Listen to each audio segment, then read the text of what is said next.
The uMkhonto Wesizwe Party in KwaZulu-Natal is pushing ahead with its attempt to oust the Premier Thamsanqa Ntuli. Now, the party says it is confident that its upcoming motion of no confidence against Ntuli will garner enough support to succeed. The KZN Legislature is expected to debate the motion today. And out of the total of 80 seats in the Provincial Legislature, the MK Party has the majority with 37 seats. Now, to talk to us about what is at stake in today's motion of no confidence vote against the KZN Premier, we're joined by independent political analyst Thobani Zikalala. Mr. Zikalala, thanks so much for your time. Welcome to Morning Live. So in your analysis, just sum it up for us in terms of uMkhonto Wesizwe's campaign to unseat the KZN Premier at this point. Good morning, Sakin, and good morning to your viewers. I think what we've had is that the MK Party, since, of course, the elections in 29th of May 2024, has been on a ongoing campaign to try and regain, as they've said, because they believe that because of they've got the majority, they should have governed KwaZulu-Natal, and they believe it was stolen from them by the GPU. So they've been on a consistent campaign to try and get the seat, the province back. I think, yes, for political strategic reasons, the motion of no confidence is good for the MK, but I don't think it will get to be over the line on the basis that already the parties that have committed to voting for this motion do not have a sufficient majority to be able to pass the motion. But they will rely, of course, in the other part, and the other partners in the GPU, whether they defect or not. This is why I think they were trying to get a secret ballot, because it will have given them more opportunity to be able to pass the promotion. I think, of course, you are in a situation where a long political game is being played. I don't think the MK Party has done sufficiently to be able to draw in MPLs, for example, from parties like the ANC. The ANC, by the way, needs this GPU to stay as it is, because it's the only formulation where they get the strategic position that they've got and the influence that they've got, where they almost control the departments that have about 70% of the budgets of KwaZulu-Natal. And also remember, these partners that they have here already are their partners at a national level. So it becomes very tricky in terms of whether the parties on the other side will move. I mean, we know that there's been rumblings with the NFP where you have a situation where the party president has been speaking one line, but the provincial chairperson, who's the member of the provincial legislature, is speaking in one direction, again, because the GPU gave her an MEC position. So you've got those situations where the factions between the different parties could also play a role in terms of how this motion goes in Parliament, in the provincial legislature. And speaking of, so the ANC has its own internal dynamics to also navigate, because the margins are very tight. You know, we're not talking about 10, 12 votes. We're talking about one vote making a difference here. That's how tight these margins are. So given the ANC's own internal machinations and what we heard last week about the PTT that went from a Ferrari to a Taz, according to the ANC SG, you know, it's as simple as someone perhaps not showing up today, things like that. So how do you see the ANC navigating its own internal party dynamic and also making sure that it maintains some form of stability within the GPU? Notwithstanding the party dynamics in the ANC, I think one, of course, as you said, someone can easily not show up, and it changes the dynamic because it's going to be simply those who are in the legislature who are able to attend, who are going to vote.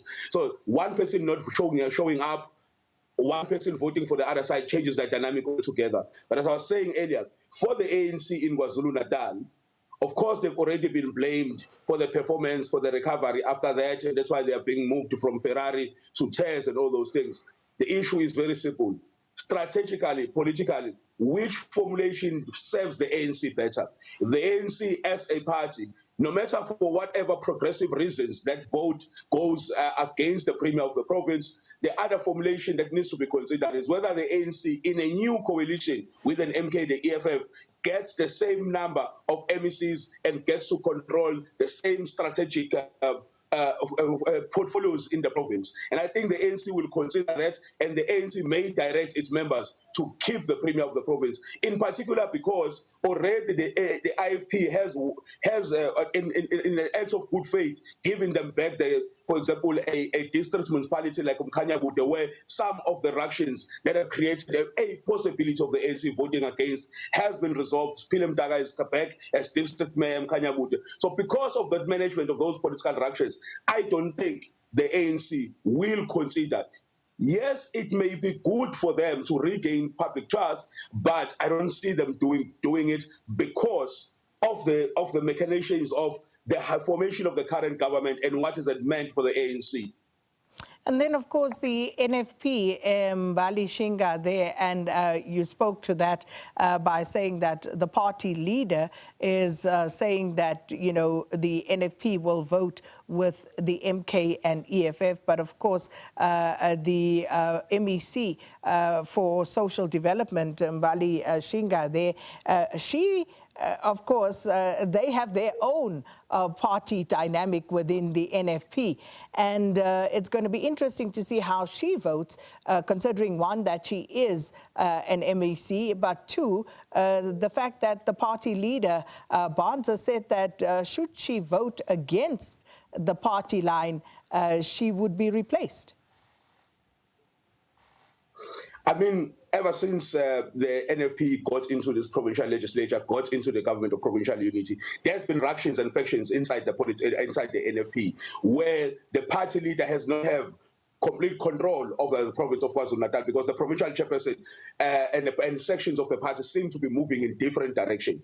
And that, for me, signals for me that one, Bali Shinga may vote against this motion, but it's going to be an issue of whether or not the party president has enough power and support inside the party to be able to discipline this member if this member goes against it. There's been some time where there have been the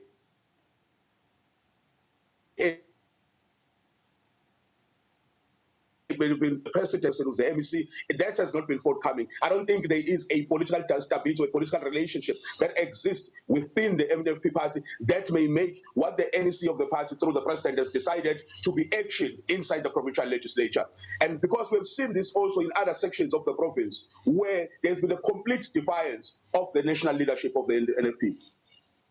So that's going to be another interesting one. But of course, you know, someone asked the question, one of our viewers this morning.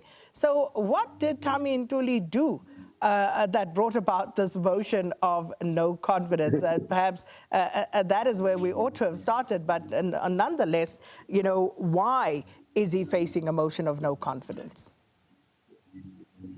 I think for me, it is this motion of no confidence. Of course, one would say the MK party is not happy with how the province is run and all those things. But for me, where it stems from is very simple. The MK party, since the national elections, has always maintained that the running of the province of KwaZulu-Natal is rightfully theirs.